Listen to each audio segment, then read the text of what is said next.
Halo, assalamualaikum teman-teman. Balik lagi ke channel aku. Jadi di video kali ini aku mau cerita mengenai pengalaman di PHP endorse gitu. Pengalaman ini udah lama banget. Jadi ceritanya itu dari awal Januari 2022 dan baru aku bikinin video tentang ini gitu. Nah, gimana kronologinya bakal aku ceritain selengkap. Jadi awalnya ada salah satu video aku yang memang mungkin bagus gitu ya di pencarian di YouTube seperti itu. Nah, itu aku ditawarin sama si orang ini itu pada Januari 2022 dan pada saat itu subscriber aku masih 600-an gitu. Jadi awalnya dia kontak ke Instagram aku tanggal 4 Januari tahun 2022, dimana dia info bahwa aku dapat ini nih. Di video itu aku ngebahas soal ini, jadi kita mau nawarin untuk endorse di ini gitu, dan kalau memang aku setuju maka mereka akan mengundang aku untuk interview langsung melalui meeting online pakai Google Meet pada waktu itu. Nah, kemudian kita udah atur tuh jadwalnya sekitar tanggal 5 atau 6 Januari 2022. Akhirnya kita meeting bertiga. Jadi yang ngundang aku itu sama atasannya dia, terus kita meeting, dijelasin mengenai produk dia seperti ini, terus bla bla segala macam, terus juga yang mereka inginkan dari aku tuh berapa, seperti apa gitu kan. Kemudian berujunglah dengan red card. Karena aku termasuk yang pemula gitu ya, bahkan YouTube aku tuh masih kecil gitu, 1000 aja belum ada, masih 600. Terus mereka udah nanya red card aku, jadi di waktu itu aku belum bisa ngasih. Akhirnya tanggal 7 Januari 2022 mereka buat grup dimana isinya kita bertiga, terus discuss segala macem. Akhirnya dapatlah nih aku bikin video tuh tarifnya segini nih gitu, dengan aku bisa kasih durasi ya segini gitu. Nah, deal lah di situ. Oke, kita mau pakai jasa aku gitu, terus ini bayarannya ya gitu. Kemudian mereka minta data diri aku, kayak misalnya KTP, nomor rekening, NPWP, semua udah aku kasih lah ya, karena aku lihat aplikasi itu memang resmi OJK, terus dia juga di Play Store juga ada gitu, dan aku juga udah install aplikasi itu. Nah, setelah di red card, kemudian mereka mengirimkan MOU by email. Jadi ini intinya dari MOU atau perjanjian itu seperti ini. Kemudian mereka juga mengirimkan brief atau kayak sistem kerjanya aku tuh gimana gitu kan. Terus perjanjian dan segala macam itu pada tanggal 11 Januari 2022 gitu. Dan di MOU tersebut, screenshotnya ada di sini, mereka bakal info bahwa nanti ada DP 30%, kemudian 70%-nya dibayar setelah selesai atau maksimal 7 hari setelah video itu tayang.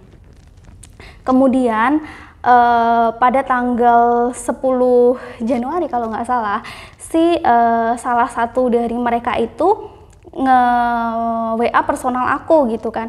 Nah, dan dia itu salah gitu loh. Jadi sebenarnya dia mau nge-WA orang lain, tapi dia salah ke nomor aku. Dia nyebutin nama aku seperti ini, terus dia ngasih juga screenshot WA yang sudah screenshot DM IG yang sudah dikirimkan ke orang tersebut. Terus akhirnya aku balas, ini salah deh, ini oh iya maaf kak, ini saya dengan kak ini gitu, bukan dengan kak ini gitu kan. Oh ya sudah, nggak apa-apa, aku pikir seperti itu. Tapi kan pasti kita kepo dong, siapa sih yang bakal menjadi kompetitor kita gitu, atau siapa juga yang di-endorse selain kita gitu kan. Akhirnya ketemulah dan aku cari gitu, kayak misalnya dia IG-nya apa, terus YouTube-nya apa gitulah, ketemu. Dan aku pun kayak ngepantau gitu loh, kayak progres dia gimana ya, progres aku gimana, dan aku DM si orang itu apakah dapat tawaran dari ini, tapi orang itu nggak mau. Kemudian yang tanggal 11 Januari balik lagi, itu kan dia ngasih kayak brief sama MOU dan segala macem. Nah dari situ kan kita udah ini nih, kayak misalnya produk yang mau diambil tuh ini, nanti dipasangin dengan aplikasi ini ya kak gitu kan. Nah oke, kayak bilang gitu kan, aku udah mulai kayak prepare nih, aku mau bikin video seperti apa, terus nanti bakal kayak apa, endingnya bagaimana gitu kan. Tapi dari tanggal 11 Januari itu tidak ada kabar gitu. Nah kemudian tiba-tiba aku masih penasaran gitu ya sama yang si sebelah itu yang kemarin aku pantau itu, dia tanggal 26 Januari udah tayang kontennya gitu loh. Nah aku kan jadi loh, aku gimana nih, kok nggak ada info selanjutnya. Nah akhirnya aku WA di grup mereka gitu bahwa tanggal 26 Januari 2022 itu si ini kan udah tayang ya, kenapa saya gitu, kenapa saya belum gitu. Terus mereka kayak nyuekin, dan dia bilang bahwa setiap influencer tuh kayak beda-beda kak, ini emang.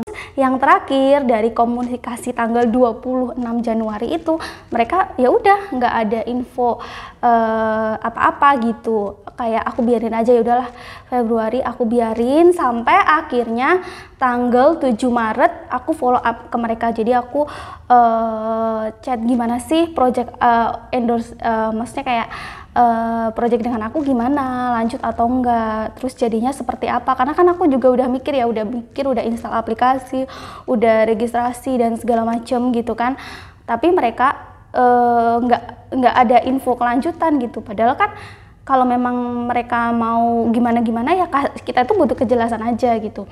Nah terus dari WA tanggal 7 Maret itu mereka baru balas WA aku di tanggal 8, dan mereka info kalau project aku dipospon atau dipending dulu seperti itu. Tapi kenapa 3 bulan tuh baru info gitu kan. Kemudian tanggal 9 Maret akhirnya tuh aku kayak udahlah, aku tuh butuh keputusan gitu. Kita kan sama-sama profesional ya, saya juga kerja, dia juga kerja, harusnya kan kita itu bekerja itu dengan profesional. Kalau memang iya, enggak gitu kan. Jadi aku kayak minta konfirmasi, minta kejelasan gitu kan, dan mereka akhirnya maaf ini nggak jadi gitu kan. Terus mereka tiba-tiba ngeluarin aku dari grup tanpa ada kejelasan kayak gitu. Jadi aku juga gitu, kita cuma minta kejelasan gitu, tapi mereka kayak ya udah kayak mencari kesempatan untuk aku gimana biar mereka tuh kayak bisa nyingkirin aku, gimana sih cara ngebuang orang ini dari grup gitu kan. Tapi kan itu gini ya teman-teman, kan kita udah nyediain waktu, udah ini, terus kemudian kita udah dapat brief, udah dapat MOU juga udah ada, udah ngirim data diri ke mereka gitu, terus mereka tiba-tiba ninggalin tanpa kejelasan. Terus pas kita tanya kejelasannya, mereka malah sikapnya. Jadi kalau orang tersebut nonton video aku, cukuplah yang mengalami itu aku aja gitu, jangan kayak gitu. Kalau memang kalian nggak niat untuk menjadikan orang tersebut call atau menginfluence produk kalian ke orang-orang yang nonton videonya, jangan pernah coba-coba kontak, tolong research dulu. Misalnya kayak aku, mungkin karena waktu itu subscriber aku masih 600-an, makanya dia kayak menganggap aku sepele gitu. Padahal video aku tuh udah di view ribuan gitu kan.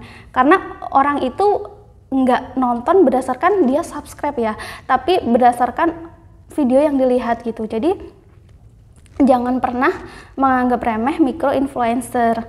Karena aku pernah baca gitu bahwa kedepannya itu malah yang akan dipakai itu tuh si mikro influencer, dan orang itu akan lebih percaya kepada orang yang benar-benar nge-review dan memakai produknya daripada orang yang misalnya, hai aku pakai ini loh, terus ini dari sini, seperti itu kan. Orang kan kayak ini udah tahu endorse. Tapi kalau kita memang benar-benar pakai produknya, terus kita share apa yang kita rasain, itu orang akan lebih cenderung percaya dibandingin orang yang jelas-jelas emang dia dibayar untuk memasarkan produk itu.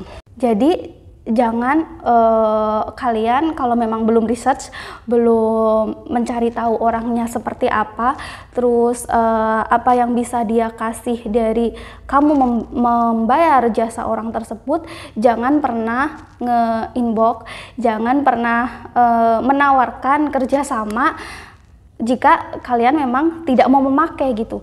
Dan untuk mereka-mereka, kalau memang kalian bisa menuntut kita, harusnya kita bisa dong minta tanggung jawab, misalnya kayak oke lah kalau misalnya cancel, seenggaknya DP atau apa, karena mereka juga, kita tuh meluangkan waktu gitu, meluangkan waktu, kita udah mikir ide, udah mikir konsep, dan itu tuh sudah ini ya, udah terbit MOU, berarti kan udah ada ini gitu loh, kayak dua-duanya tuh udah saling menyetujui untuk bekerja sama gitu, bukan yang cuma kamu mau di DM doang tawarin mau ini enggak gitu, kan itu udah sampai tahap, udah ada tertulis gitu loh, step-stepnya seperti ini, nanti detailnya seperti ini gitu. Aku nggak mau mention produknya apa, tapi yang jelas itu udah kayak masuk ini ya, kayak udah ngecewain banget gitu loh, karena aku juga kayak mau nge-follow up juga gimana, cuma sebenarnya sih bukan